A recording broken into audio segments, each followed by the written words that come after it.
Hey, how's it going? So today I'm back with a new video and I'm going to discuss all possible combinations in your birth chart that do indicate that you could be settling in a foreign land, or you could be traveling for the purpose of your career, for your business, or for the purpose of your education. Now, before I begin, I want to clarify the term foreign. Foreign doesn't necessarily mean that you will be traveling away from your, your home country. It could be that within your home country, you're moving to a place, a region in your country which is unknown to you. For example, if you're based out of US, you could be moving away from the East Coast to Midwest or to the West Coast. Similarly, if you are based out of India, you could be moving away from the North to the South or vice versa. So let's begin. So why don't you pull out your birth chart based on Vedic astrology from far, far away. Please enter your date, time and place of birth on far, far away. Have your birth chart ready and look for these combinations. Let's start. If you look on the left hand side, I'm showing you a set of houses, and if the lords of these houses is sitting in the 12th house, these 7 combinations do indicate someone settling not only temporarily in a foreign land, but even permanent settlement could be seen.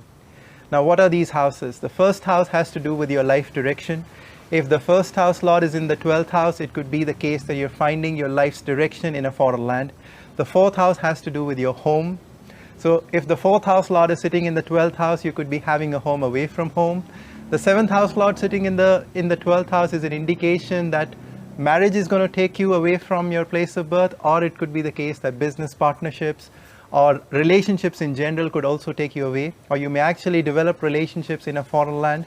The 10th house and the 6th house has to do with your career direction. The 10th house has to do with your profession. The 6th house has to do with your job responsibility. So if the lords of the 6th and the 10th house are sitting in the 12th house, it is mainly for the purpose of your career that you could be moving to a foreign land. The 11th and the 2nd house has to do with wealth. The 11th house is the house of wealth creation, income and salary. The 2nd house is the house of wealth preservation, savings and investments. If the lords of the 2nd and the 11th house is sitting in the 12th house, your source of money is going to be in a foreign land. So if of all the 7 combinations that I've discussed with you, if you do happen to find more than one of these combinations in your birth chart, there is a very, very strong indication you could be in a foreign land for the purpose of your career, marriage, etc., depending on which house lord is sitting in the 12th house. So let's develop more combinations now. If you do happen to see your birth chart, this is a bit tricky now. What we are going to see if these house lords are sitting 12 places away. What do I mean by that? If the first house lord is sitting in the 12th house, this is very easy. Let's pick up the 4th house lord.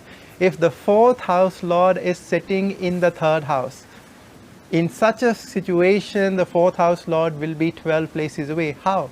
Because if you count in the counterclockwise direction from the 4th house, the 3rd house is going to be 12 places away. Similarly, if the 7th house lord is sitting in the 6th house, the 10th house lord sitting in the 9th house, the 11th house lord sitting in the 10th house, all these combinations do indicate that these house lords are sitting 12 places away.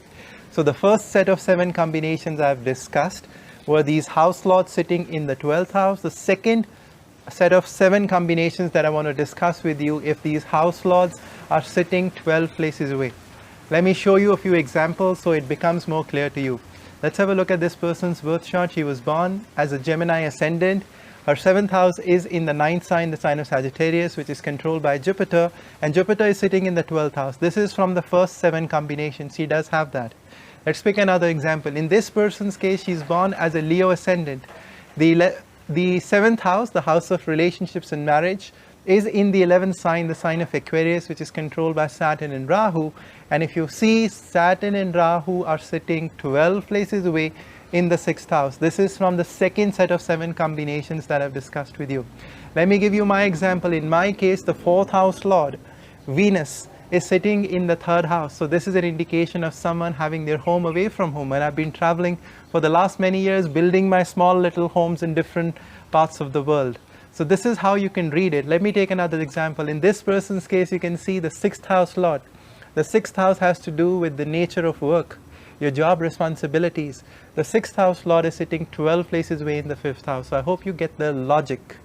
Now, in all, I have discussed 14 combinations. These house lords, if they are sitting in the 12th house or 12 places away, if you happen to find more than one of these combinations in your birth chart, there is a very high possibility you could be settling in a foreign land. So far we built a lot of combinations with the 12th house, but why did we do so? Because the 12th house is the house of things we do in isolation. So naturally, if we are in a foreign land, we do find ourselves a bit isolated away from friends and family.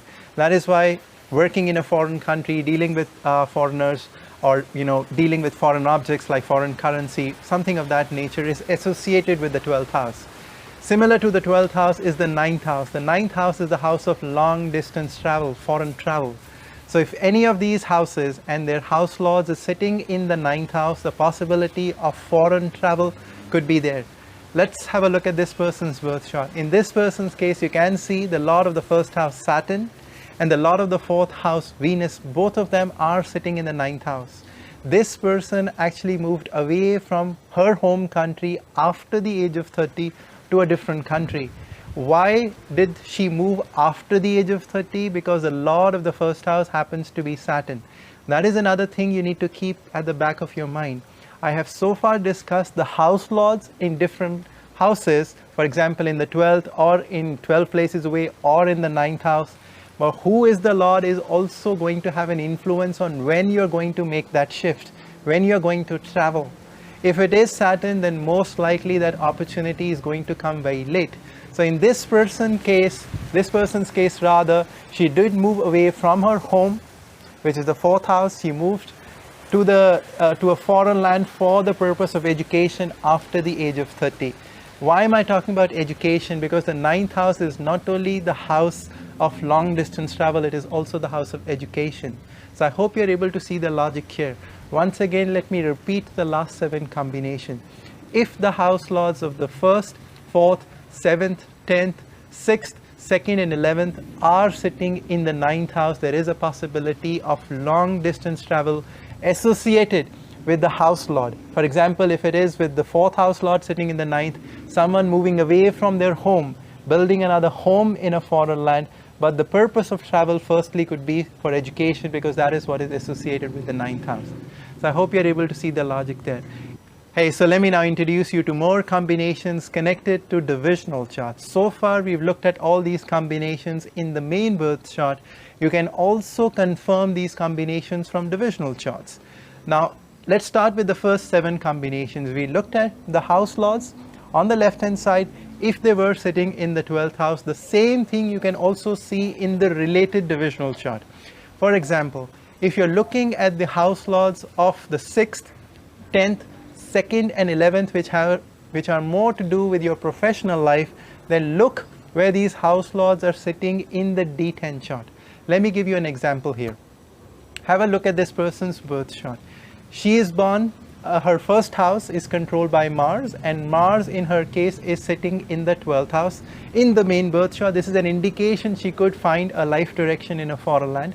Moreover, the 4th house lord Moon is sitting in the 9th house, someone moving away from their motherland for the purpose of education. She actually did move away from her homeland to a different country to do her masters. But if we look at the 10th and the 11th house, both these two houses are controlled by Saturn. And now if you look at the D10 chart, you will find Saturn is sitting in the 12th house in the D10 chart, which is confirmation she can actually build her career in a foreign land. She will find her life direction, she will go overseas for the purpose of her master's degree, but she will also find the opportunity to build her career and make money in a foreign land. That is something you can confirm through divisional charts as well. Now these 7 combinations, the first set of 7 combinations, which were the house lord sitting in the 12th house, this you need to see in the related divisional chart as well. If you are looking at the house lords of the 1st, 4th and 7th, then you should look at the D9 chart, because it is more related to your personal life. So I hope this logic is clear.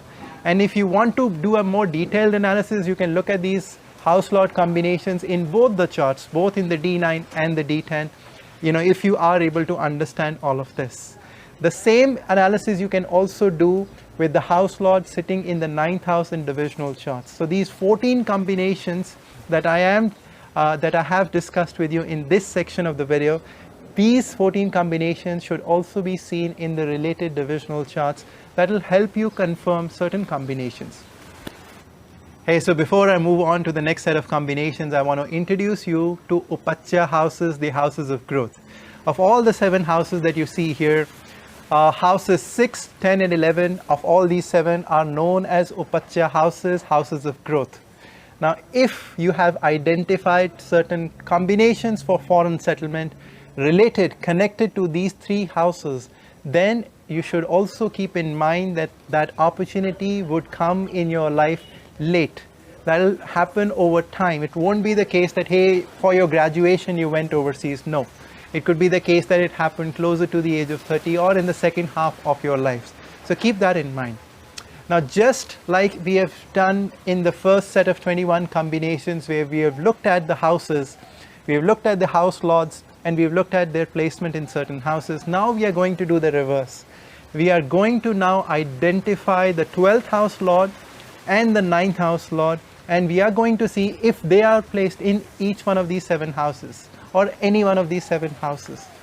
So what we are essentially doing is the 12th house lord sitting in the 1st, 4th, 7th, 10th, 2nd, 11th, 6th, any one of these 7 houses. Same thing we are going to do with the 9th house lord. So there are 14 more combinations. Now, what do these combinations mean? This combination do actually indicate that foreign opportunities are going to come to you.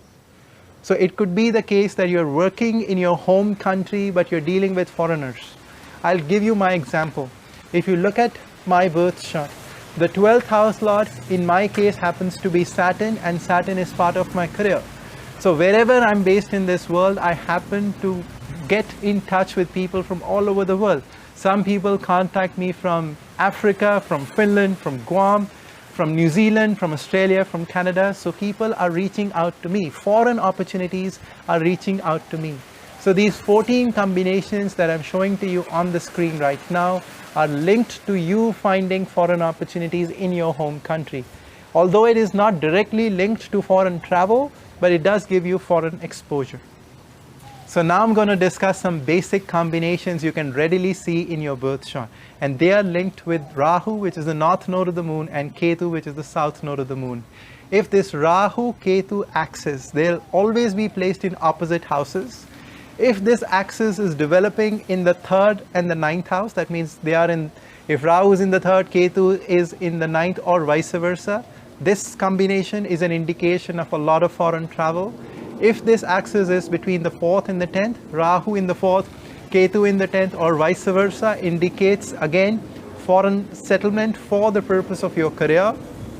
If this axis is in the 5th and the 11th, that means Rahu in the 5th and Ketu in the 11th, this is another indication, or vice versa, another indication of someone making money in foreign currency. So of all the placement that you can see of Rahu and Ketu, if they fall in either one of these 3 placements, then this is further confirmation that there is foreign travel as part of your life. The last combination, the 39th combination that I have to discuss with you, is the simplest one.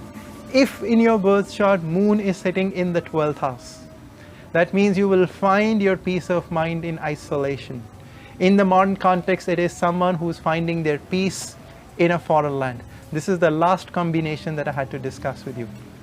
Now, for those of you who are thinking of going overseas for the purpose of education, I can give you 3 additional combinations. If Jupiter in your birth chart is sitting in the 1st house, you're always going to be someone who's very well educated, very well informed, and from the 1st house, Jupiter will have an aspect on the 9th house, which is the house of education, the house of travel. There is going to be a possibility of foreign travel for the purpose of education. If Jupiter further is sitting in the 9th house, this is an even better combination. So these are 2 of them connected to Jupiter. The 3rd combination is Jupiter in the sign of Sagittarius. Because we are talking about education, that is why I brought up the subject of Jupiter, because this is the planet of education. And if you do happen to find Jupiter in the sign of Sagittarius, or in fact even Rahu in the sign of Sagittarius, these 4 combinations, the last 4 ones that I've discussed, are mainly for people who want to go overseas for the purpose of education. Hey, how's it going? So these are all the combinations that I wanted to discuss with you. I've tried my best to add as much information as I could. If you have some questions regarding these combinations, please write a comment. And if you'd like to stay in touch, please subscribe to this channel. Thanks for watching. Bye.